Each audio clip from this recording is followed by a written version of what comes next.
সম্মানিত হাজিরিন,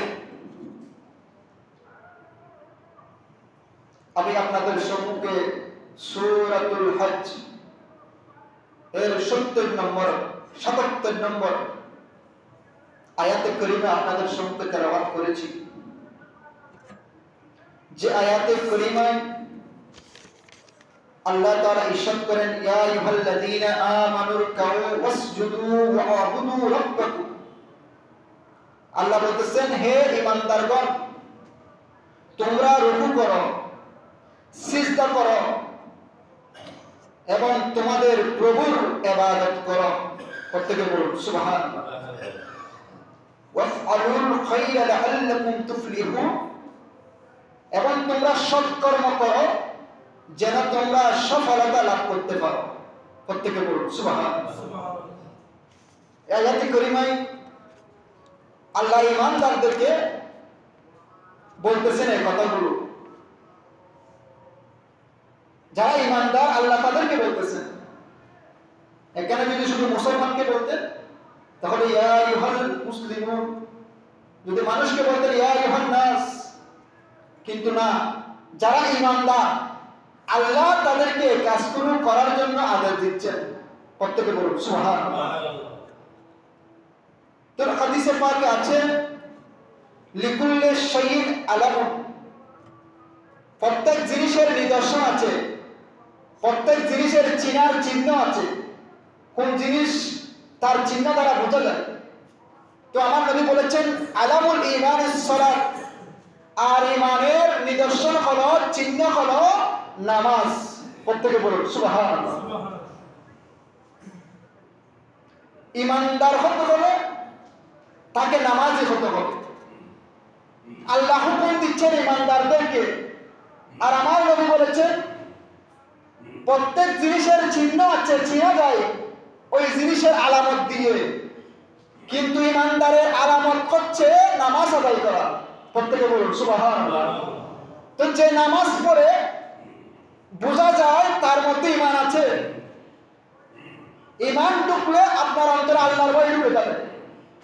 এই জন্য আপনার অন্তরে যখন ঈমান থাকবে না, আপনি নামে মাত্র মুসলমান, আপনার কানে পরিচয়ে আলামতে নামাজের কোনো চিহ্ন নাই, তাহলে আপনি ঈমানদার নয়। ঈমানদার হতে হলে ঈমানদারের পরিচয় যদি আপনার থেকে পাওয়া যায়, তাহলে এক নম্বর হচ্ছে নামাজ আদায় করা। প্রত্যেকে বলুন সুবহানাল্লাহ। তো রাসূল করিম সাল্লাল্লাহু আলাইহি ওয়াসাল্লামকে জিজ্ঞেস করা হয়েছিল, ইয়া রাসূলুল্লাহ, সবচেয়ে উত্তম আমল কোনটা? তখন আমার নবীজি বলেছেন, as-salatu ala waqtiha, সবচেয়ে উত্তম আমল, সবচেয়ে উত্তম কাজ হচ্ছে সময় মতো নামাজ আদায় করা। প্রত্যেকে বলুন সুবহানাল্লাহ। এবার আসুন, যে আমার নবী হাদিসে মুবারাকে ইরশাদ করেছেন, হয়তো যে ব্যক্তি নিজের ঘর থেকে পবিত্র হয়ে ওযু করে, একদম পবিত্র হয়ে, হয়তো যে ব্যক্তি আল্লাহর ঘরের দিকে, আল্লাহর কোন ফরজ সমূহ থেকে কোন একটা ফরজ হজ আদায় করার জন্য যে ব্যক্তি নিজের ঘর থেকে পবিত্র হয়ে পবিত্রতা অর্জন করে সুন্দরভাবে ঘর থেকে বের হয়, আল্লাহর ঘরের দিকে যখন কোন আল্লাহর কোন ফরজ ইবাদত করার জন্য যখন মসজিদে আসে, তার ঘর থেকে আসার থেকে মসজিদে আসা পর্যন্ত তার প্রতিটি কদমের বিনিময়ে আল্লাহ একটি করে গুনাহ মাফ করে দেয়। প্রত্যেকে বলুন সুবহানাল্লাহ। আপনি ঘর থেকে পবিত্র হয়ে আসবেন, যদি যত সম্ভব হয় ঘর থেকে ওযু করে আসবেন, পবিত্র হয়ে আসবেন। আমার নবী বলেছেন, কেউ যদি পবিত্রতা অর্জন করে ঘর থেকে বের হয়, তার প্রতিটি কদমের বিনিময়ে, যত কদম মাটিতে পড়েছে তার বিনিময়ে আল্লাহ একটি করে গুনাহ মাফ করে দিবেন। আল্লাহ নিষেধ করুন, আপনি ঘর থেকে আসা পর্যন্ত আপনি কত কদম মেরে, কত পায়ে পেটে আপনি মসজিদে এসেছেন, পবিত্রতা অর্জন করে আল্লাহ আপনার ততগুলো গুনাহ মাফ করে দিয়েছেন। প্রত্যেকে বলুন সুবহানাল্লাহ। শুধু তাই নেই, আমার নবীজি আরো বলেছেন, এবং প্রতিটি কদমের বিনিময়ে আল্লাহ তাকে এক একটা সম্মান, এক একটা মর্যাদা আমার আল্লাহ তার বৃদ্ধি করে দিবেন। প্রত্যেকে বলুন সুবহানাল্লাহ। তো আজকের আয়াতে কারিমায় বলা হাফিজু আলাস সালাওয়াতিল খামসি ফিল জামাআত, 5 ওয়াক্ত নামাজ জামাতের সাথে আদায় করুন। ফাইন্নাহা মিন আকরামিত তিজারাতিন ওয়া বিদআ, কেননা নামাজ সবচেয়ে বড় লাভবান ব্যবসা। এটা একটা মহামূল্যবান সম্পদ হচ্ছে নামাজ। প্রত্যেকে বলুন সুবহানাল্লাহ। এই নামাজ আপনি যখন আদায় করবেন, ওই নামাজ আপনাকে খারাপ কাজ থেকে আল্লাহ আপনাকে নামাজের মাধ্যমে আপনাকে রক্ষা করবেন। প্রত্যেকে বলুন সুবহানাল্লাহ। তার চেয়ে আরো বড় নিয়ামত হচ্ছে আজান দেওয়া, আর একটা হচ্ছে প্রথম কাতারে এসে নামাজ আদায় করা।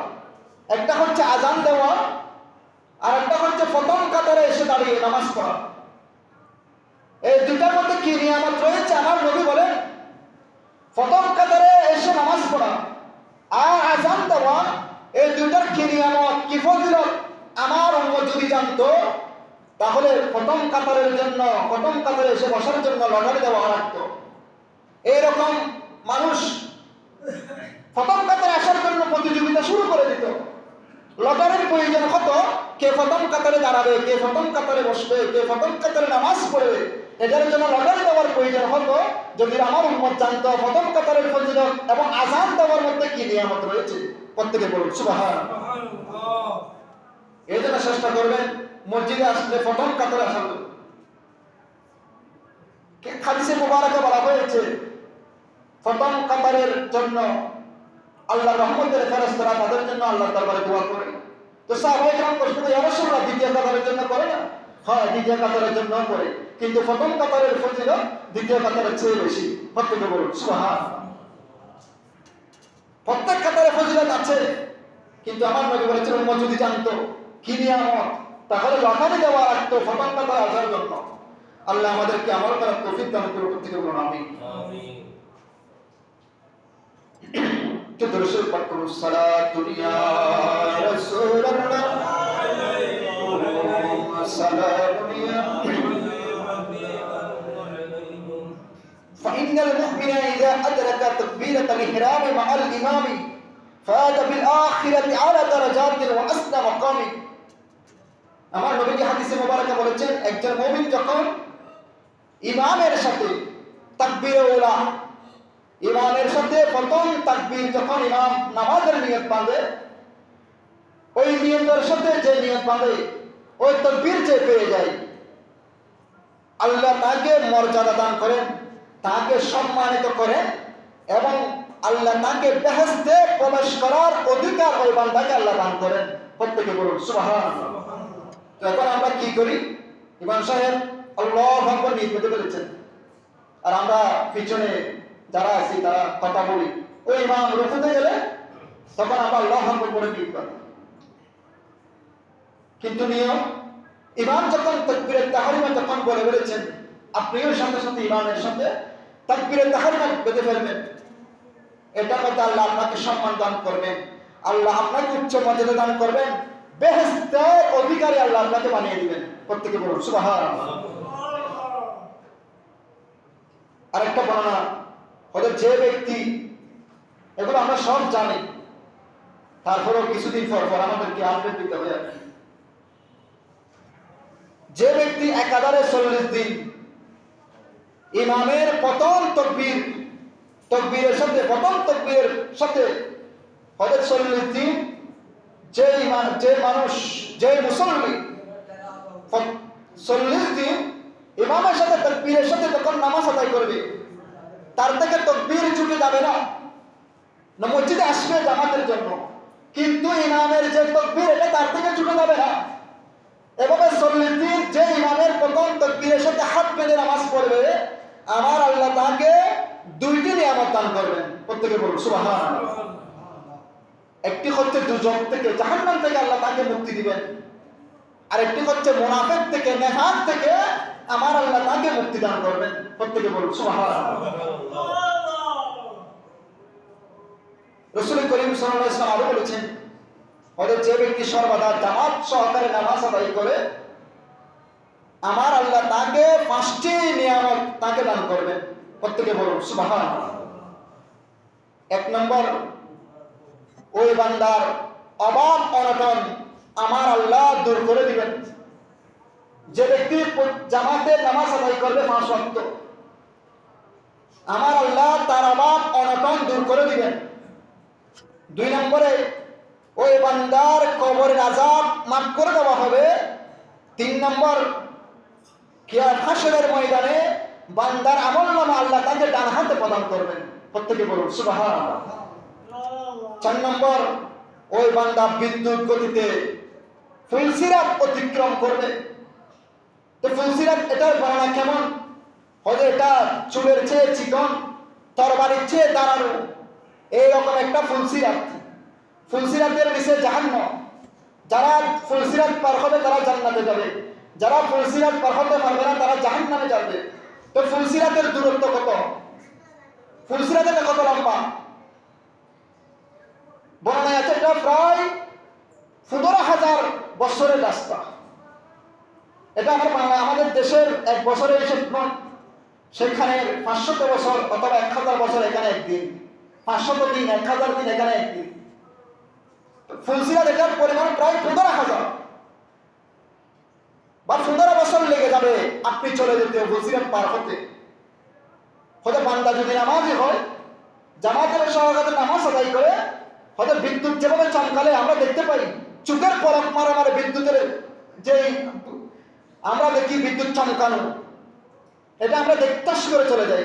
হয়তো যারা নামাজ আদায় করবে জামাত সহকারে, তারা ওই ফুলসিরাত বিদ্যুৎ চমকানোর মতো পার হয়ে যাবে। প্রত্যেকে বলুন সুবহানাল্লাহ। বিদ্যুতের গতিতে তারা ফুলসিরাত পার হয়ে যাবে এবং তারা বিনা হিসেবে আল্লাহ তাদেরকে জান্নাত দান করবেন। প্রত্যেকে বলুন সুবহানাল্লাহ। তো যারা নিয়মিত জামাত সহকারে ইমামের পিছনে নামাজ আদায় করবে, আল্লাহ তাদেরকে 5টি নিয়ামত দান করবেন। আল্লাহ আমাদেরকে 5টি নিয়ামত আদায় করার তৌফিক দান করুন। প্রত্যেকে বলুন আমিন। এবার আসুন, হয়তো যে ব্যক্তি 5 ওয়াক্ত নামাজ জামাত সহকারে আদায় করার ব্যাপারে অবহেলা করে, নামাজ পড়ে কিন্তু জামাতের সাথে পড়ার জন্য অবহেলা করে, আমার আল্লাহ ওই বান্দাকে 9টি শাস্তি প্রদান করবেন। প্রত্যেকে বলুন নাউযুবিল্লাহ। 9টি শাস্তি আল্লাহ তাকে দান করবেন। 3টা দুনিয়াতে দিবেন, 3টা কবরে দিবেন, আর 3টা কিয়ামতের ময়দানে আল্লাহ ওই বান্দাকে প্রদান করবেন যারা নামাজ জামাতে আদায় করে না। দুনিয়াতে যে 3টা শাস্তি রেখেছেন, ওই বান্দার রিজিক উপার্জনের মধ্যে আল্লাহ বরকত উঠিয়ে দিবেন। কিন্তু জামাতে নামাজ পড়লে আল্লাহ আপনাকে বরকত দিবেন 5টার মধ্যে 1টা। কিন্তু আপনি যদি জামাতে নামাজ না পড়ে অবহেলা করেন, তাহলে আপনার রুজি রোজগার উপার্জন থেকে আল্লাহ বরকত উঠিয়ে দিবেন। এটা টের পাবেন না, বলতেছে এত টাকা কামাই কিন্তু আমার আয় উন্নতি নেই। ওই আপনি জামাত সহকারে অবহেলা করে, সেজন্য আপনার আয় রোজগারের মধ্যে আল্লাহ বরকত কমিয়ে দিবেন। ওই বান্দার চেহারা থেকে, ইমানদারের যেটা নিদর্শন চেহারা মানুষের চেহারা দিয়ে বেশে উঠে, ওই চেহারা থেকে ইমানদারের সেই নিদর্শন আল্লাহ মুছে ফেলবেন। তার চেহারা থেকে ইমানদারের একটা নূর বের হয় নামাজি ব্যক্তির, ওই নূরটা তার চেহারা থেকে চলে যাবে। এটা মানুষ ইমানদাররা বুঝতে পারবে। ওই বান্দা মুমিন মানুষের কাছে সে বান্দা অপ্রিয় হয়ে যাবে দুনিয়াতে, সে মানুষের কাছে পছন্দনীয় ব্যক্তি হবে না। যে নামাজ জামাত সহকারে আদায় করে না, সে মানুষের কাছে অপ্রিয় হয়ে যাবে। আস্তে আস্তে মানুষ তার থেকে মুখ ফিরিয়ে নেবে। এগুলো হচ্ছে দুনিয়াতে 3টা শাস্তি।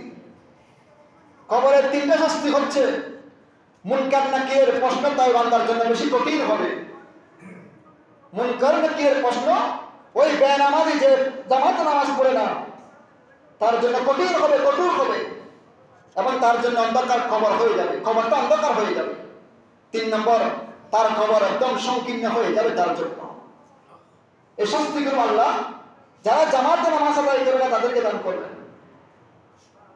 আর কিয়ামতের ময়দানে 3টা শাস্তি, ওই বান্দার হিসাব নিকাশ খুবই কঠিন হবে। আর নামাজ জামাতে আদায় করলে আল্লাহ হিসাব নিকাশ সহজ করে দিবেন 5টা নিয়ামতের মধ্যে। আর যদি না পড়েন কিয়ামতের ময়দানে খুব কঠিন হবে ওই বান্দার হিসাব নিকাশ। 2 নম্বর, কিয়ামতের ময়দানে তার দেহ ঘেমে যাবে, গামাক্ত হয়ে যাবে তার দেহ, এবং ওই বান্দা ফুলসিরাতের পারার সময় ফুলসিরাত তার জন্য কঠিন হয়ে যাবে, কঠোর হয়ে যাবে। আল্লাহ পাক রব্বুল আলামিন এই সমস্ত শাস্তি থেকে আল্লাহ আমাদেরকে যাতে আল্লাহ রহম করেন, আল্লাহ মানা দান করেন, প্রত্যেকে বলবো আমিন। রাসূল করিম সাল্লাল্লাহু আলাইহি ওয়াসাল্লাম আরো বলেছেন যে যারা জামাত ত্যাগ করে ঘরের মধ্যে বসে থাকে, নামাজ না পড়ে ঘরের মধ্যে জামাতে আসে না, তো আমার নবীজি বলেছেন যারা জামাত ত্যাগ করে তাদের ঘরে যদি নারী, যদি শিশু না থাকতো, তাহলে আমি রাসূল তাদের ঘরগুলো জ্বালিয়ে দিতাম। প্রত্যেকে বলুন সুবহানাল্লাহ। ঘরের মধ্যে যদি নারী শিশু না থাকতো, তাহলে আমি রাসূল তাদের ঘরগুলো জ্বালিয়ে দিতাম। তাহলে কেমন রাসূলের নির্দেশ ছিল। এখন কি পারবেন আপনি ঘর জ্বালিয়ে দিতে? এখন পারবেন না। এখন উল্টো হয়ে উঠবে, আপনি নামাজটি পড়বেন, ইমামকেও মানবে না। এখন আপনি যদি ঘরে গিয়ে তালাশ করেন কার কার ঘরের মানুষ, মুসল্লিগণ মানুষ, পুরুষ মানুষ মসজিদে আসে নাই, এখন যদি ঘরের মধ্যে গিয়ে তালাশ করেন, আপনার আরো উল্টা হয়ে যাবে, আপনার বিপক্ষে হয়ে যাবে। এরকম পরিস্থিতি হয়ে গেছে। আমার নবী বলেছেন যদি শিশু নারী না থাকতো, আমি রাসূল তাদের ঘরগুলো জ্বালিয়ে দিতাম। যারা জামাতের মসজিদের জন্য না মসজিদে না আসে। আল্লাহ আমাদেরকে যথাসময়ে মসজিদে এসে বা জামাতে নামাজ আদায় করার তৌফিক দান করুন, প্রত্যেকে বলুন আমিন। রাসূলের দরবারে একজন অন্ধ সাহাবী আসলেন। ইয়া রাসূলুল্লাহ, আমি চোখে অন্ধ, দেখতে পারি না, আমার ঘরের মধ্যে তেমন কোনো মানুষ নেই যে আমাকে মসজিদে নিয়ে যাবে ধরে, আমি অন্ধ, বা আমাকে ধরে মসজিদে নিয়ে যাবে এরকম কোনো মানুষ সাহায্যকারী আমার ঘরে নেই। ইয়া রাসূলুল্লাহ, আমাকে কি অনুমতি দিবেন আমি ঘরের মধ্যে নামাজ পড়ব? নবীজি বললেন যাও, তোমাকে অনুমতি দিলাম। ওই সাহাবী আর চলে যাচ্ছেন, নবীজির পিছন দিয়ে ডাক দিলেন, তুমি কি মুয়াজ্জিনের আযান শুনতে পাও? ওই সাহাবী বলেন ইয়া রাসূলুল্লাহ, হ্যাঁ আমি মুয়াজ্জিনের আযান শুনতে পাই। তখন আমার নবী বললেন তাহলে তুমি মুয়াজ্জিনের আযানে সাড়া দাও, অর্থাৎ তুমি মসজিদে এসে নামাজ আদায় করো। প্রত্যেকে বলুন সুবহানাল্লাহ। যেখানে একজন অন্ধ সাহাবী চোখে দেখতে পারে না, তাকে মসজিদে আনার জন্য কোনো লোক নাই, তারপরে আমার নবী বলেছেন তুমি যেহেতু আযান শুনতে পাও, তাহলে তুমি মসজিদে এসে জামাতে নামাজ আদায় করো। প্রত্যেকে বলুন সুবহানাল্লাহ। তো আমরা কি এরকম অন্ধ হয়ে গেছি? আমাদের কি এরকম শরীয়তে এত উজর, যে উজরের কারণে আমি মসজিদে আসতে পারবো না, যত সময়ে নামাজ আদায় করতে পারবো না? এখন আপনি যত সময়ে মসজিদে আসবেন না, একদিন মুয়াজ্জিন সাহেব আযান দিতে একটু দেরি হবে, তখন মুয়াজ্জিন সাহেবের খবর হয়ে যায় আজ 10 মিনিট দেরি হই, তারা মসজিদ তো দিকে দিই। তো আপনি তো যত সময় মসজিদে আসেন না, তো আপনার ব্যাপারে কৈফিয়ত কি হবে? একদিন ইমাম সাহেব অনুপস্থিত থাকলে তার কত সমালোচনা শুরু হয়ে যায়। তো আপনি তো 5 ওয়াক্ত মসজিদে এটা নামাজ ইমামের জন্য যেভাবে ফরজ, আপনি মুক্তাদির জন্য তো নামাজ পড়া ফরজ। ইমাম শুধু একটু দায়িত্ব নিয়েছেন, এটার কারণে কৈফিয়ত। আপনি যে যত সময়ে মসজিদে আসেন না, এটার কৈফিয়ত কাকে দিবেন? ইমামের তো দায়িত্ব ঠিক আছে, এটা পালন করবেন। কোনো বিপদ আপদে বা কোনো কাজে বেঁধে গেছে বা একটু আযান দিতে দেরি হচ্ছে, তাহলে এটা নিয়ে কানাঘুষা শুরু হয়ে যায়। আমাদেরকে আগে নিজের ব্যাপারে নিজেকে সচেতন হতে হবে। এখন আপনি যদি প্রত্যেক ঘরে গিয়ে তালাশি করেন কে কে মসজিদে আসেন, এরকম আগের রাসূলের যুগ যদি সাহাবায়ে কেরামের যুগ যদি থাকতো, একজন পুরুষ মানুষ ঘরের মধ্যে থাকতে পারতো না। কিন্তু আমরা আমাদের সমাজকে এভাবে আস্তে আস্তে আমরা ধ্বংসের দিকে নিয়ে যাচ্ছি। কেউ কাকে এখন ভালো কাজের আদেশ, অসৎ কাজের নিষেধ করতে পারে না। যার যেমন চাই তেমন ভাবে আমরা জীবন অতিবাহিত করি। আল্লাহ পাক রব্বুল আলামিন আমাদেরকে যথাসময়ে বা জামাতের সহিত আল্লাহ আমাদেরকে মসজিদে এসে নামাজ আদায় করার তৌফিক দান করুন। প্রত্যেকে বলুন আমিন। যেখানে একজন অন্তর সাহাবীর ব্যাপারে আমার নবীর এই হুকুম, আজান শুনতে পেলে তুমি মসজিদে এসে নামাজ আদায় করো। আর মসজিদে এসে নামাজ আদায় করা, জামাতে নামাজ আদায় করা, এটা 27 গুণ সওয়াব বেশি। একাকী নামাজ পড়ার চেয়ে মসজিদে এসে নামাজ পড়াতে 27 গুণ সওয়াব বেশি। এটা সুন্নতে মুআক্কাদা, ওয়াজিবের কাছাকাছি। এমনিতে নামাজ ফরজ, কিন্তু জামাতে এসে পড়া এটা ওয়াজিবের কাছাকাছি। এজন্য এগুলো আমাদের আজকে কথাগুলো যে খুতবার আয়াতে কারিমা এসেছে, এগুলো আমার মনে করবেন এখানে আজকে আমাদেরকে মনে হয় হুজুর শরম দিচ্ছেন। এটা শরম নয়, এটা ক্লাস। এগুলো আমাদের জন্য এক একটা জুমার বয়ান, এগুলো আমাদের জন্য শিক্ষণীয়।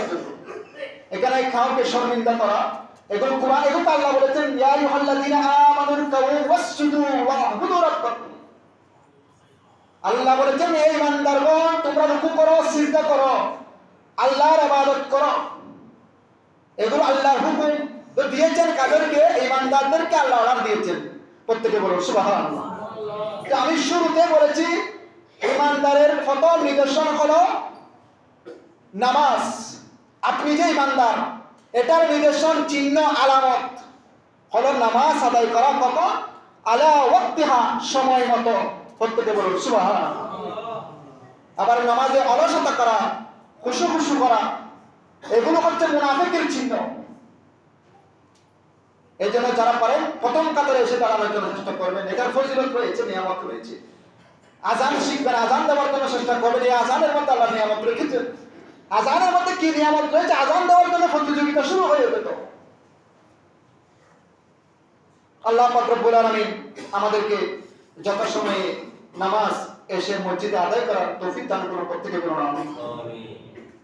এবং আজ বাদে মাগরিব অত্র মসজিদে মাসিক খতমে গৌসিয়া শরীফ অনুষ্ঠিত হবে। আপনাদের প্রত্যেকের প্রতি দাওয়াত রইল। আপনারা যারা পারেন গৌসিয়া শরীফে উপস্থিত হয়ে শরীফ শামিল হয়ে আল্লাহ প্রত্যেকে শেষ পর্যন্ত থাকবেন। ওয়াখিরু দাওয়ানা আলহামদুলিল্লাহি রাব্বিল আলামিন। যারা সুন্নাত আদায় করেন নাই, সুন্নাত আদায় করে